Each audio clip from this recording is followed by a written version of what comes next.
This is Leaf Life. All things cannabis for all people. Now, Ricker and the Bearded Lorax. We publish a free magazine called The Leaf, and it's available in print in 14 states at your local cannabis retailer. And you can also find everything we do, every Leaf magazine, at leafmagazines.com on the internet. I'm Mike Ricker, your host of Leaf Life, with my co-host Wes Abney, also known as the Bearded Lorax. I speak for the trees. And of course, there's AJOG. Hola, aloha, OGs. And Mary J. White. Baked with love. Welcome to the second half of this Leaf Life show called the GANJIER program.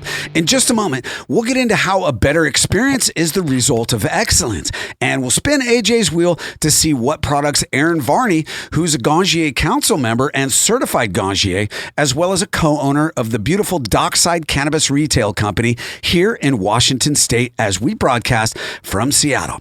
This show's Greg the guinea pig, Aaron is, and he's going to be trying next. Well, we'll find out in a sec. But first, it's time for Why Didn't I Think of That? Why didn't I think of that? Wow, why didn't I think of that? Because you were stoned. Mary J. White, what's out there that's new and invigorating for we stoners? Ricker. For us stoners. Sorry, that was wrong. That was okay, though. No, People got it's it. us. Yeah. It was us stoners. The royal we. Oh, well, yes, weeds, darling. the The weeds royal we. You know, every time we do this segment, I usually read whatever. Isn't it? It's interesting stuff, right? But this one, I actually really wish I had thought of this, because this is fucking brilliant. And it's simple. This is from Curaleaf Holdings. Oh, yeah. Okay. So they provide consumer cannabis products, but they're expanding this zero-proof brand that they have into, oh my God, this is so fucking smart. It's called Stir. And it's a fast-acting THC beverage mix-in, right? It's like a powder, and it's lovely THC goodness, and you put it in sparkling water or whatever, and there you have a delicious beverage. Curaleaf all over the Yeah. place. They're Yes. in a bunch of states. In fact, they're a sponsor of the Leaf in Maryland and the Northeast Leaf. Nice. Well, this is just brilliant, and I wish we had some. We used to. Can. We used to. That product was around like 6-7 years ago. Really? No doubt. Well, but Not they from Curaleaf. Not No, from not from Curaleaf, Curaleaf. by God. We have Washington State legislation to thank for that. Yeah, don't Hey. we? Why is that? Just that the legislation makes it so that you can only have so many licenses. And so a big player like Curaleaf's not really interested in not getting to scale. To me, their game is not their game, but their proposition is scale, you know, and I business think model. we'll see a lot of that in Yeah. in the coming years. But Washington currently doesn't really allow for that. Because no out-of-state money? No out-of-state ownership. So you can have out-of-state money, but no ownership. And usually money likes to go with ownership. So Funny how that works. It can be a little touchy. And you know, and I think there's efforts here in Washington to get to scale. I know there's a number of retailers that have gotten bigger, and probably a number of producer processors as well. Yeah. You know, we just kind of Yeah. stay in our lane and try to do as good a job as we can do, and see what Washington happens. is doing a good job. I live in California, and Washington was officially the very first state to legalize cannabis, and they've taken a more methodical approach, I think, than a lot of other states. And so sometimes sitting back and watching what happens with everybody else and learning from their mistakes is a bonus, you know, and they're wise enough in this state to do that. Of course, we have our own mistakes and our own problems and such, but when you go to other states and you take a real fine, detailed look at how they're operating, we've set the bar, you know, largely for how to develop a healthy environment in the cannabis industry comparatively. Yeah. Comparatively is a key word. That's the key word, brother. Yeah. All right. Hey, thank you very much, Mary J. White. You're welcome. AJ, spin that wheel and let's see what Aaron's going to be hitting next. All right. Yep. Wow, AJ, Hey, that's amazing. We've actually got an award winner for you now. Oh. Yeah, I won the Leaf Bowl for exotics. Yeah, Amazing. All This right. is What do we got? award-winning flower here from 1937. Shout out to the brothers out there. Big up to those Tricho guys. Jordan, the breeder's batch. Big up to those So guys. I got you on that. I got a lighter and here Are you I'm going to gonna. do me a hemp wick? Yeah, Solid. why not? We got the wick. We might as I well. prefer, fire than butane. All right, so try this out. Oh, you can hear it. Oh, yeah. Didn't. Oh, yeah. Oh, that's a water it. bong. Do you remember Public Access back in the day when they had the bong hit championships? Yes, yeah. If you had a bong bigger- hit if you had a bigger championships. bong, I'd go for that. Did you Really? pull? I don't know. Oh, dear. Boy. Sounds like a Well, jalopy getting started. we'll get into the championships another day. But How's that 1937 Exotics terpene profile winner? That's tasty. I actually, if I had a loop and we could go through, like a quick little assessment, that would be fun. Yeah. I definitely got to put my glasses on for that. But Yeah, you can no, borrow you mine, can tell. bro. I mean, you can tell that the development of it. Oh, I don't. I might see through it. No. 2.5. I have something for you here. Let's Oh, see. she's reaching into AJ's stash. It's a monocle. You can look at it if you want a little closer. Nice. Well, let's talk about a better experience. And obviously, Yeah. to have a better experience, you need to look at your weed. So go ahead and take that Yeah. monocle, bro, and check it out. Let's and see. the Let's put GANJIER program is developing high quality standards so that we can have a better experience, because what equates to a better experience is better weed. Well, and not only, totally, because up and down the supply chain, like you need to have people that have that understanding all up and down. So if you've come into contact with a flower and you know it's going to be loud out of the jar if you're a grower, Loud meaning a really good smell. the intensity pops right away. That's a dangerous flower to enter into a supply chain, right? It may be like the number one thing that people get excited about, but when you talk about putting that through a multi-step, multi-hand, climate controlled supply chain, by the time it gets to my shelf and a customer's hands, maybe At a retail shop, Yeah. that could have lost all of its pop, because it is very volatile and it'll off gas if the temperatures change. So you always got to pay attention to what is the temperature when you're actually doing an evaluation. If something is loud when it's cold, it's going to be screaming when it's hot. And if it goes through any kind of heat before it gets to a customer's hand, and the thing that's heartbreaking is, people who put their spirit and their heart and their all the effort they can into making something quality, it gets to the shelf and the quality's gone when people open it. Right. And this is California's problem big time. And in Washington, prepackaged weed, buying a gram or an eighth that sat in a Mylar bag or a jar for a month or 6 months or in a year truck for a week. Yeah. It's not the same as having an agricultural product experience, which like in Oregon, you can buy weed deli style, where weed is kept in a, like a good old pound days. at a Bring deli style time. back. Yeah, and the weed as an agricultural product does better around other weed. Oh, It yeah. holds moisture and it holds the terpenes, and then you buy it, kind of based on your smell and your nose experience as a consumer. Here in Yes. Washington, you just see weed and it looks really pretty, but it's been sitting for, sometimes 6 months or a year. It's pretty common. Yeah. And so in a lot of places, thanks to laws here in Washington, you don't have to have the harvest date. Right. So you don't even know when the weed was harvested. What? And that's bullshit. Wow. You should really want to know this, whether you're Definitely. buying bread or, strawberries. And it's weird. You can have great looking strawberry Kush, and then you open it up and it doesn't smell like anything and it's dry and crumbly. It's a Washington experience. And and a lot of brands will put the top 3 terpenes on the jar itself, and so you have this sense that there's something in there. And I just want to kind of circle back to that terpenese comment, which is I think we do speak terpenese quite a bit in the retail stores, or now that we have certificates of analysis, COAs. Before COAs, what did we do? We talked about how it like smelled and tasted from an That's what we did. experiential. Yes. Or you would open the jar and let Yeah. someone experience it for themselves. And so, Right. a lot of the GANJIER platform is all about that, right? Like, what are those?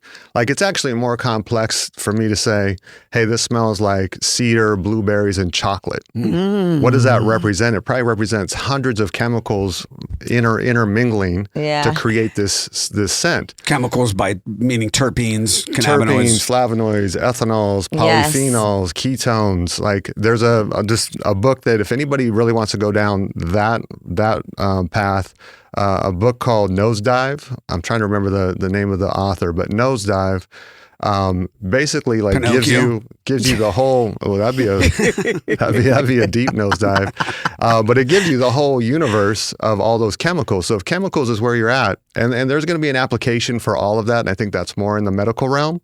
But for everyday talk, I would rather you tell me what it smells like from an essence that I can relate to. Yeah. So if I, and I feel, naturally occurring. It's tough because we've had a terpene sniffing station like out on display for a long time. Yeah, and in the shop because we wanted to educate people about the entourage effect, and it's not THC, and so it's instructive to have that, but it's counterproductive to have somebody come in and ask for limonene. Right? The vegetable with the second most amount of limonene is celery. Really? Is somebody asking like, do you have something that smells like celery? No. Probably not. They probably want something that smells like lemons. Limes. Citrus. So let's just say lemons. Let's just say blueberries. Let's just say fuel. Yes, right. Let's use real words. And it would be, one day, I hope, and I've been trying to, it's really hard to break out of the sativa indica hybrid framework, because one of the things it's probably printed on all the jars that I'm going to receive. So from a customer standpoint, what is a sativa? So you spend time talking about that. For experience, really, I think the formula for experience, and I won't take credit for this. I think a gentleman named Jeremy Plum, I think I first heard this formula from, but it's your body plus the flower, plus your set and setting. By your body, you mean your endocannabinoid system. Exactly. Your ECS, the flower. And then one thing that, we don't talk enough about is dosage. Are you smoking a 2-gram blunt, or are you just hitting this little bong right here? I mean, this huge bong right here. Yeah. But that's experience. And so people come in and they want an experience. Yeah. I want to feel sleep. I want to relax at the end of the night, or I want something that's going to be, good for hanging out with friends. And we really do a disservice by not talking about, well, your favorite thing is going to be different than my favorite thing. So I'm not actually qualified to tell you what's going to work for you. What I'm qualified to tell you is, what is the inventory that we carry? What does it smell like? What does it taste like? Is there any anecdotal evidence that I could share? But I'm not qualified to tell you that this is a sativa for you or this is an indica for you, right? And I think we fall into that trap all the time. And I think we kind of have a little bit of a, collective, sleepwalking when it comes into being in a retail shop and serving people. They're asking for an experience. Okay, well, here, let me give you this sativa then, as opposed to, I like to ask the question, what's the last great sativa you had? What did it smell like? Because that's more of a trick of what is it for you? Right. And if you tell me, the last great sativa I had smelled like gas and cherries, I got a lot of things in the store that smells like gas and cherries these days. But I might only have one sativa that has that profile. Yeah. Right. And so you're now selecting from a smaller, set of things that could be your favorite thing. You'll never even try it because it says indica on the jar. Yeah. This is good stuff. So it's just trying to get out of that, right? And it's like, what's your preference? I mean, I'm more interested in you than I am about you thinking I have the answer. What's your favorite flavor? Like that's what's fun to talk about, and I get to know you a little bit. And I think limonene. Limonene. Okay. Well, lemons and citrus are my favorite too. Well, it's all about a better experience. And obviously the GANJIER program is a part of the evolution of cannabis. Is it perfect yet? No. But like you said, they want to be here in 100 years and be the standard. And you have to start somewhere. You've got these OGs that are going to be passing on their knowledge to younger people who will take over the program. I live in California. I've seen a number of GANJIER graduates administering dabs at parties and such. And it's like you really feel confident that this person knows what they're doing. So big ups to the GANJIER program. We appreciate you, brother, being the council leader of it. No, I'm just a member. Just a council member. Yeah. Well, we need more people like you, especially that own retail shops and can translate that knowledge to the consumer. Aaron, now it's time for you to play If This Van's Rockin', Don't Bother Knockin'. If this van's a rockin', don't bother knockin'. What happens inside the van is none of your business. This is amazing. You come up with all this stuff? What happens outside the van is the bumper billboard. I love it. So if this van's rocking, don't bother knocking was a bumper sticker back in the day. I guess it still is. Is it on the back of your car, by the way? Hey. Yeah, it's on the back of Wes's. I got to get a van. So, but he has a Jeep. Doesn't matter though. If this Jeep is beeping, yeah, don't be peeping. Oh my God. Let's go. So really can you good. complete the bumper sticker?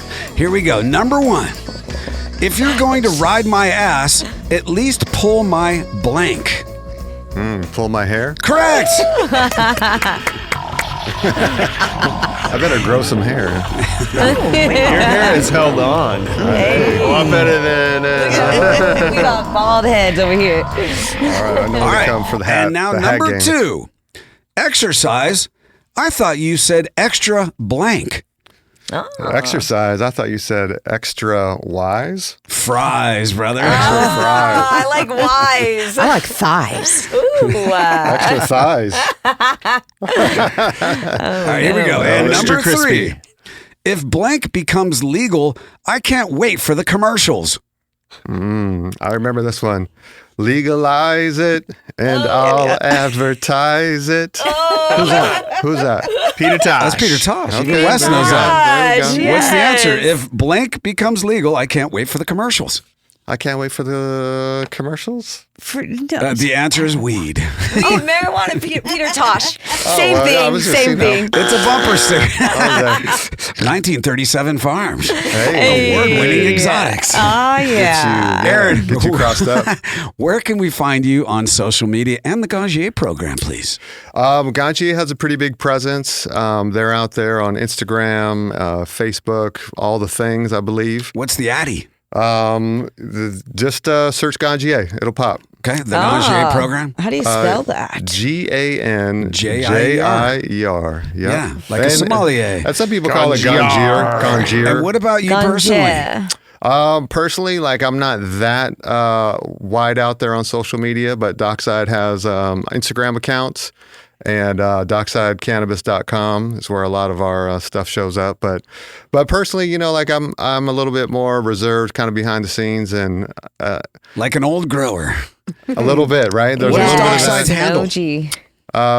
DOCKSIDE's handle is DOCKSIDE Cannabis Ballard, Green Lake, Shoreline, and Soto. Each individual. So each one has their own account. Aaron, thank you so much for being on the Leaf Life podcast. Pleasure, man. And thank you guys. Thank you. you. Appreciate it.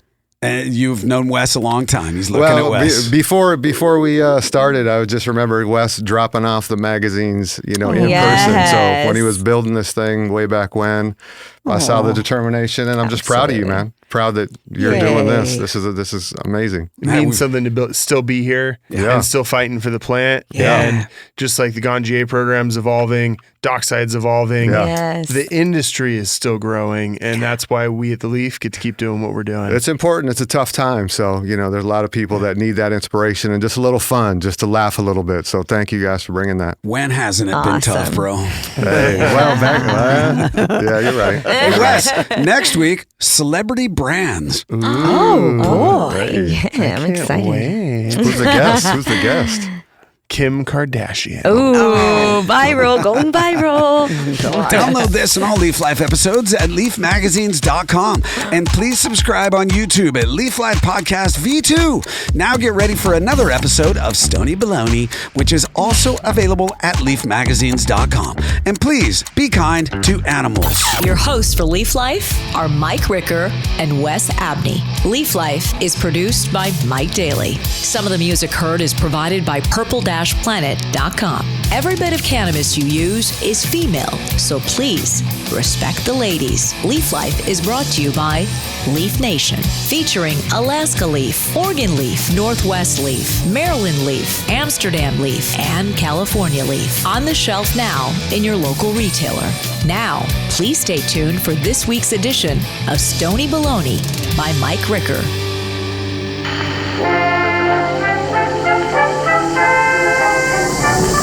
Stony Baloney by Mike Ricker.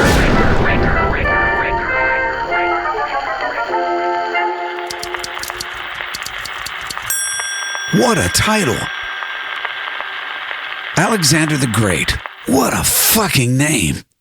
But how much do you actually know about him? Sure, he was a successful conqueror and all, but how successful do you have to be in your lifetime, or how many asses do you have to whoop to deserve the title the Great? I mean, a guy can call himself that all day long, but for other people to do it, and to do it for a couple thousand years and counting, he has got to be one hugantinormous, gangsterlicious championshipism. And I say guy because women aren't nearly as ridiculous as men. In fact, only a guy would use the term hugantinormous, gangsterlicious championshipism. Now, there are extraordinary people to whom the title the greatest has been applied when alluding to their craft, like Michael Jordan, the greatest basketball player, Marlon Brando, the greatest actor, Babe Ruth, the greatest baseball player. But how influential do you have to be called, or to call yourself the Great? It's equivalent to being named the greatest of the great. If you read the history books, they'll tell you that Alexander the Great never lost a battle, that he was a military mastermind, one of the most influential people that ever lived. But I think it is safe to say that Mozart never wrote a shitty tune, and Nabisco never made a shitty cookie. So then, is it plausible to agree that greatness is entirely in the eye of the perceiver? That the title is completely subjective to where and when that person lived and what they did to gain notoriety? And that while people will boast of their own greatness, like every cannabis grower claims to grow the greatest weed, the validity of the claim is proven only with time. By the way, the best weed in the world is the weed that is sitting in your pipe.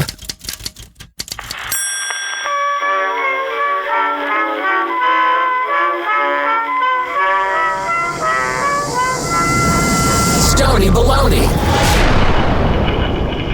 Some of the wardrobe, including Ricker or Wes's sick lids, is provided by Grassroots California.